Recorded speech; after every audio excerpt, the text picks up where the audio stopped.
Ketika Chelsea berhasil menembus final UEFA Conference League, euforia pecah di seluruh penjuru London Biru. Para pemain bersorak, fans bernyanyi, dan media mulai ramai-ramai memanaskan cerita soal proyek ambisius yang mulai terlihat hasilnya. Tapi di tengah semua itu, ada satu pemain muda yang hanya bisa menatap dari jauh. Bukan karena cedera. Bukan karena performanya buruk. Tapi karena namanya, gak tercantum di daftar UEFA. Romeo Lavia. Nama yang mungkin mulai dilupakan, bahkan oleh sebagian fans Chelsea sendiri. Tapi jangan salah. Lavia bukan pemain ecek-ecek.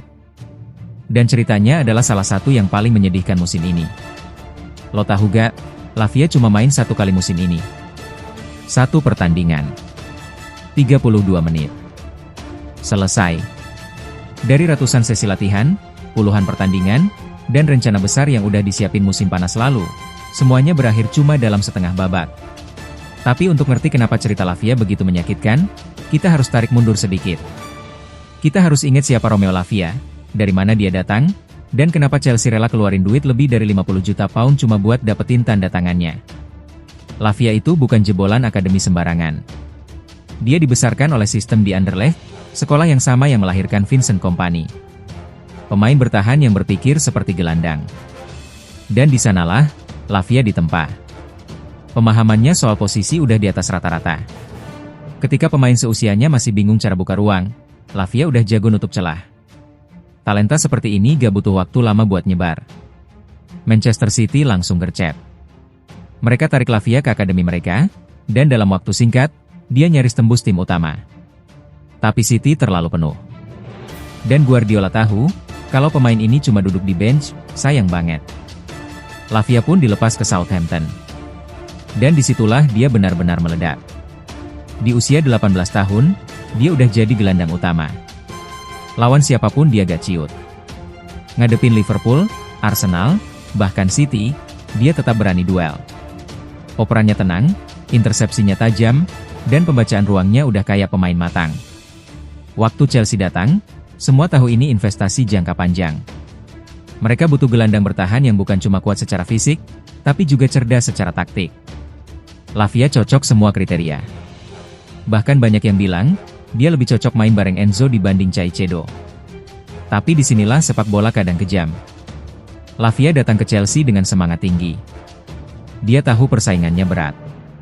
Tapi dia juga tahu, dia bisa bersaing. Sayangnya, takdir berkata lain.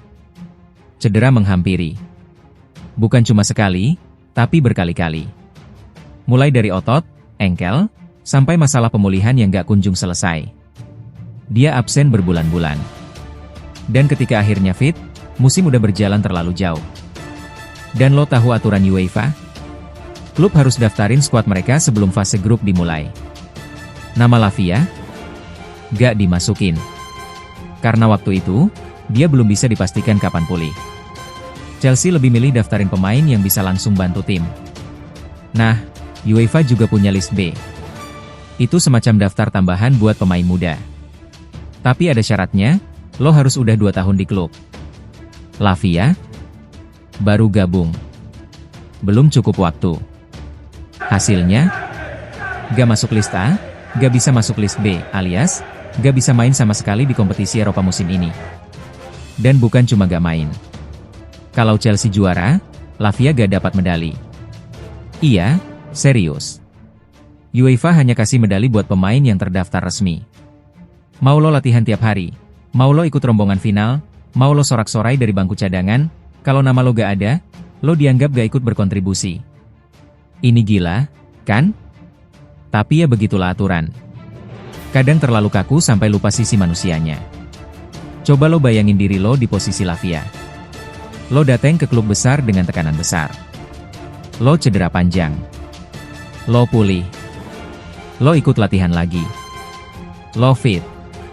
Tapi begitu tim lo melaju ke final, lo cuma bisa jadi penonton. Bahkan medali pun lo gak dapat. Dan jangan lupa, dia baru 20 tahun. Buat pemain muda, kepercayaan diri itu segalanya. Ketika lo kehilangan satu musim penuh kayak gini, bukan cuma kebugaran lo yang anjlok, tapi juga mental lo. Lo mulai nanya, gue masih diinget gak, sih? Atau, masih ada tempat gak buat gue di tim ini? Masalahnya, Chelsea bukan klub yang sabar. Di tengah tekanan buat hasil instan, pemain muda bisa gampang tenggelam. Hari ini lo dijanjiin jadi proyek jangka panjang. Tapi musim depan, bisa aja lo dipinjemin keluar, atau malah masuk daftar jual diam-diam. Dan yang lebih serem, persaingan di lini tengah Chelsea gak main-main. Caicedo makin matang. Enzo makin stabil. Gallagher konsisten.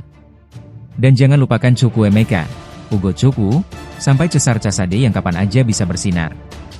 Lavia harus rebut tempat dari mereka semua. Dan dia harus mulai dari nol.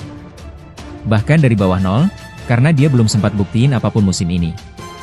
Tapi bukan berarti semuanya udah tamat. Lavia masih muda.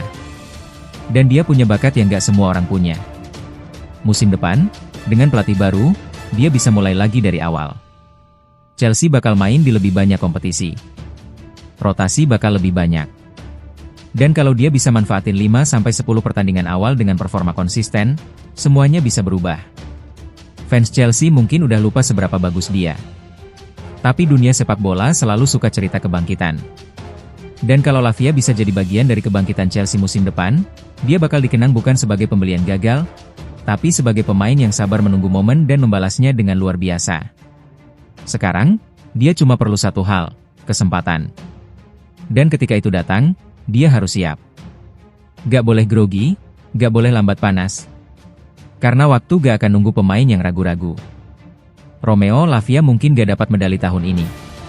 Tapi kalau dia tetap kerja keras, tetap jaga motivasi, dan tetap percaya bahwa waktunya akan tiba bukan gak mungkin, dia bakal jadi pemain kunci Chelsea 5 tahun ke depan. Dan saat itu datang, semua orang bakal ingat bahwa dia pernah jadi pemain yang bahkan gak dikasih nama di daftar UEFA. Nah, itulah cerita Romeo Lavia musim ini. Gak dapat medali, gak ikut final, tapi bukan berarti perjalanan dia berhenti di sini. Sepak bola itu soal proses, tentang gimana lo bisa terus berkembang meski gak selalu tampil di panggung utama. Kadang, lo harus sabar, harus kerja keras di balik layar, sebelum akhirnya bisa unjuk gigi di saat yang tepat. Jadi, jangan langsung nilai dari apa yang lo lihat sekarang. Karena di balik cedera dan absennya Lavia, ada potensi besar yang siap meledak kapan saja. Kita tunggu aja bagaimana dia bangkit, dan siapa tahu, musim depan dia yang bakal jadi pusat perhatian. Terima kasih sudah ikut menyimak, sampai ketemu di cerita-cerita sepak bola berikutnya yang pasti gak kalah seru. Keep loving the game, dan jangan lupa selalu dukung para pemain muda yang sedang berjuang.